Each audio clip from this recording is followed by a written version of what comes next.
Hello friends, નમસ્કાર, good evening.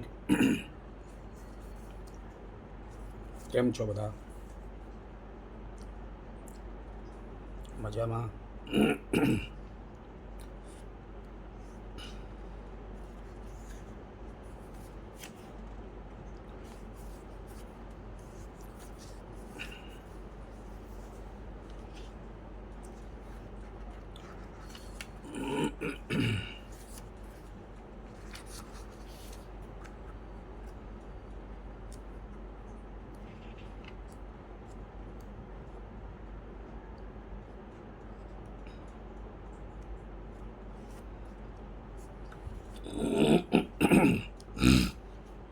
ને આપણે જોયું બેઝિકલી મુખ્યત્વે ખાતાના 3 પ્રકારો છે.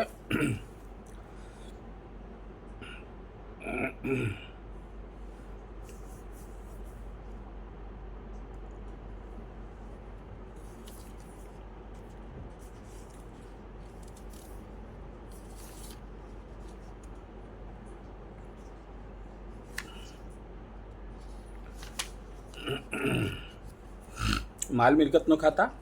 માલ મિલકતના ખાતામાં આવે તો ઉધાર કરો અને જાય તો જમા કરો. માલ મિલકત ધારો કે ધંધામાં આવે તો એને ઉધાર કરો, મિલકત કે માલ, અને ધંધામાંથી જાય તો તેને જમા કરો.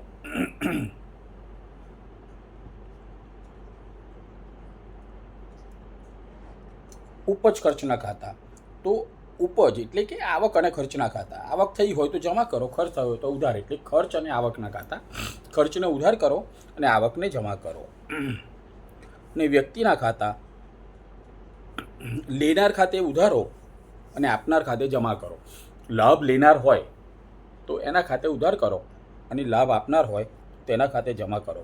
તો બે વસ્તુ આપણે ક્લિયર હોવી જોઈએ. એક તો ખાતાનો પ્રકાર કયો છે એ પહેલાં સમજવાનું, અને પછી નિયમ લગાડવાનો કે ભાઈ માલ મિલકતનું ખાતું છે તો તેમાં આવે છે કે ગયું છે. વ્યક્તિનું ખાતું છે એ બેનિફિશિયરી છે, લાભ લેનાર છે કે લાભ આપનાર છે.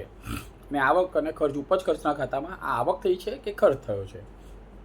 જો બેઝિક કન્સેપ્ટ ક્લિયર હશે તો પછી નિયમ તો આપણે લગાવી શકીશું, અને પછી એને ઉધાર કરવું કે જમા કરવું એ બહુ જ ક્લિયર થઈ જશે. તો હવે આપણે જોઈએ કે પગાર ખાતું. તો આ કયા પ્રકારનું ખાતું છે? તો પગાર, તો એ પગાર આપણે ધંધાની વાત કરીએ છીએ, એટલે પગાર આપણે આપતા હોઈએ તો પગાર એ ઉપજ ખર્ચ ખાતું છે અને ખર્ચ છે.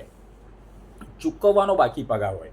પગાર છે પણ હજુ ચૂકવવાનો બાકી છે. ધારો કે કોઈનો 2 મહિનાનો આપણે ચૂકવવાનો બાકી છે, અથવા 1 મહિનાનો ચૂકવવાનો બાકી છે. આપણે દર વખતનો પગાર 10 મહિનો પત્યા પછીની 10મી તારીખે આપતા હોઈએ, અથવા 1લી તારીખે આપતા હોઈએ, તો એઝ ઓન 31 તારીખે મહિનાના અંતે 1 મહિનાનો પગાર આપણે હજુ ચૂકવવાનો બાકી છે, તો એને વ્યક્તિ ખાતું ગણવામાં આવે છે. અને તે એક દેવું છે એમ માનવામાં આવે છે. તે એક પ્રકારનું દેવું છે.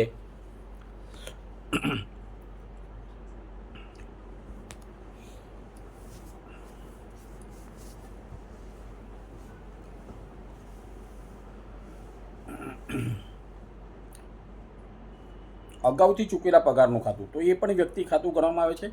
એ લેણું છે. આપણે કોઈને પગાર એડવાન્સમાં આપી દીધો હોય, કોઈને ઘરે જરૂર હોય અને કહે કે સાહેબ મને મહિનાનો, 2 મહિના, 3 મહિનાનો પગાર એડવાન્સ આપો ને, ઘરમાં કરી માંદગી આવી ગઈ હોય, કોઈની સ્કૂલની ફી વગેરે, કોલેજની ફી વગેરે ભરવાની હોય, કે બીજો કોઈ આકસ્મિક ખર્ચો આવી ગયો હોય, કંઈક કરિયાણું કે વગેરે કંઈક ભરવું હોય ઘરમાં, કોઈ પણ રીઝનથી જરૂર હોય તો 1, 2, 3 મહિનાનો એડવાન્સ પગાર માંગે, અને કંપની પોતાની પોલિસી પ્રમાણે આપતી પણ હોય છે, પેઢી પોતાની પોલિસી પ્રમાણે આપતી હોય છે. તો આવું અગાઉથી ચૂક્યો હોય પગાર તો એને વ્યક્તિ ખાતું ગણવામાં આવે છે.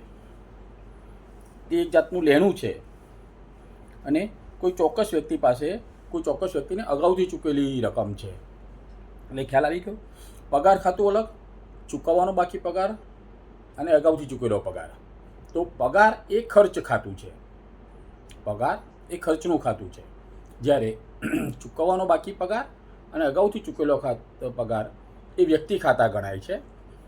આટલો ડિફરન્સ છે. હવે ધારો કે રિલાયન્સ કંપનીના શેરનું ખાતું, તો એ માલ મિલકત ખાતું કહેવાય છે. એ એક પ્રકાર રોકાણ, એ એક પ્રકારની મિલકત છે. એ રિલાયન્સ કંપનીનું ખાતું અથવા માની લો કે અરવિંદ મિલનું ખાતું, અમદાવાદમાં અરવિંદ મિલ ચાલે છે અને આપણે એનો કંઈક માલ ધીર્યો હોય કે અથવા કંઈ માલ ખરીદ્યો હોય એની પાસેથી, તો એ પાછું વ્યક્તિ ખાતું ગણાય છે.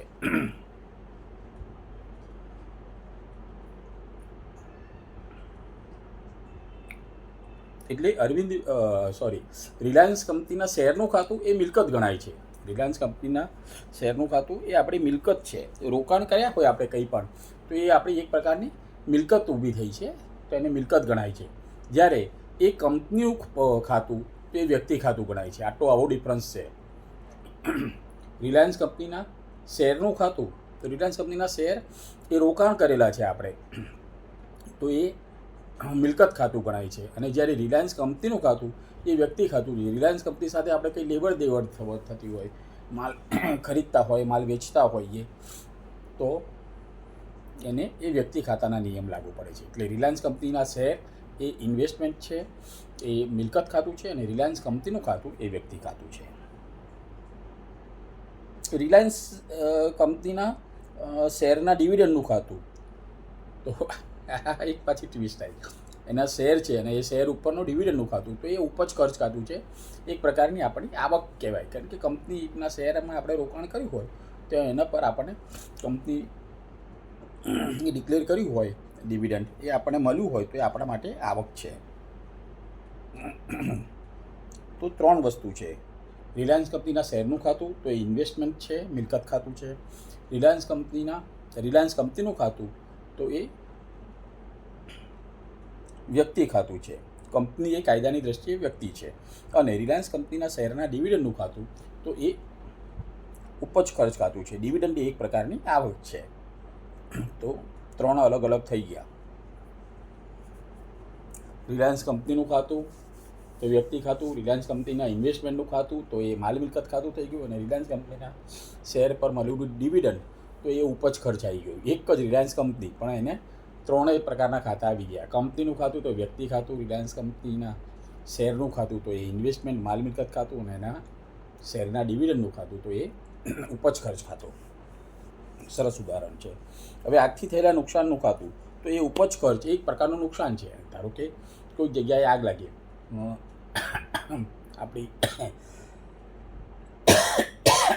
દુકાનમાં, શોરૂમમાં, ગોડાઉનમાં કે ફેક્ટરીમાં, અને એમાં માલ બળી ગયો, એક તો આગથી થયેલું નુકસાન. તો આગથી થયેલા નુકસાન એ ઉપજ ખર્ચ છે, એક પ્રકારનું નુકસાન છે, ખર્ચ છે. આગથી બળી ગયેલા માલનું ખાતું, તો એ માલ મિલકત ખાતું છે, અને એ માલનું ખાતું છે. ધારો કે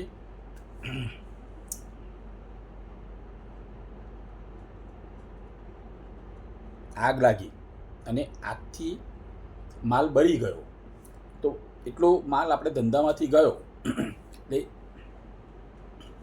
જાય તે જમા, તો એ આગથી બળી ગયેલા માલનું ખાતું જમા થશે. અને આગથી થયેલું નુકસાન, ધારો કે 10,000 રૂપિયાનો માલ આપણો બળી ગયો, બરાબર છે, તો આગથી થયેલું નુકસાન ખાતે ઉધાર 10,000 રૂપિયા, અને આગથી બળી ગયેલા માલ ખાતે જમા 10,000 રૂપિયા. એટલે એક જાતનું નુકસાન થયું અને સામે એટલો માલ ગયો. આગ લાગી છે, માલમાં જ લાગી છે, માલ બળી ગયો છે. તો અહીંયા ટ્રાન્ઝેક્શન એવું થશે કે આગથી થયેલા નુકસાન ખાતે ઉધાર 10,000 રૂપિયા, તે આગથી બળી ગયેલા માલ ખાતે જમા 10,000 રૂપિયા. આગથી નુકસાન થયું છે, એક ખર્ચ છે, એક જાતનું નુકસાન છે, એટલે એને ખર્ચ જ ગણવામાં આવે છે, અને એના ખાતે ઉધાર. અને આટલો માલ ધંધામાંથી, સ્ટોકમાંથી ઓછો થયો, તો આગથી ગયેલો માલ એ મિલકત ખાતું છે. મિલકતમાં આવે તો ઉધારને જાય તો જમા, એટલે એ ખાતું જમા થશે. હવે ભાડાનું ખાતું, તો ઉપજ ખર્ચ ખાતું છે, ખર્ચ ખાતું છે. જનરલી ભાડું આપણે ચૂકવતા હોઈએ છીએ. ઇટ ડિપેન્ડ્સ, ભાડું આપ્યું છે કે ભાડું મળ્યું છે, પણ અત્યારે આપણે આ ભાડું આપ્યું છે એ અર્થમાં લઈએ છીએ, તો એ ખર્ચ છે ખાતું, ઉપજ ખર્ચ ખાતું છે, અને ખર્ચનું ખાતું છે. અગાઉથી ચૂકેલું ભાડું, તો પાછું એ વ્યક્તિ ખાતું થઈ જશે. આપણે ધારો કે એડવાન્સ રેન્ટ આપતા હોઈએ, એવું હોય કે ભાઈ 2 મહિનાનું ભાડું આપણે એડવાન્સ આપેલું હોય, 3 મહિનાનું એડવાન્સ આપેલું હોય, તો એને વ્યક્તિ ખાતા તરીકે ટ્રીટ કરવામાં આવે છે. એ આપણું લેણું છે. ચૂકવવાના બાકી ભાડાનું ખાતું, તો એ પણ વ્યક્તિ ખાતું ગણાય છે, અને આપણે ચૂકવવાનું બાકી છે માટે એ આપણું દેવું છે. 3 વસ્તુ છે, ભાડું અગાઉથી ચૂકવેલું ભાડું અને ચૂકવવાનું બાકી ભાડું. ભાડું એ ઉપજ ખર્ચ ખાતું છે, અગાઉથી ચૂકવેલું ભાડું એ વ્યક્તિ ખાતું છે અને એક પ્રકારનું લેણું છે. ચૂકવવાનું બાકી ભાડું તો એ પણ વ્યક્તિ ખાતું છે, પરંતુ ચૂકવવાનું બાકી છે માટે એ આપણું એટલું દેવું છે. અત્યારે અહીંયા આપણે અટકીએ છીએ. Okay, thanks.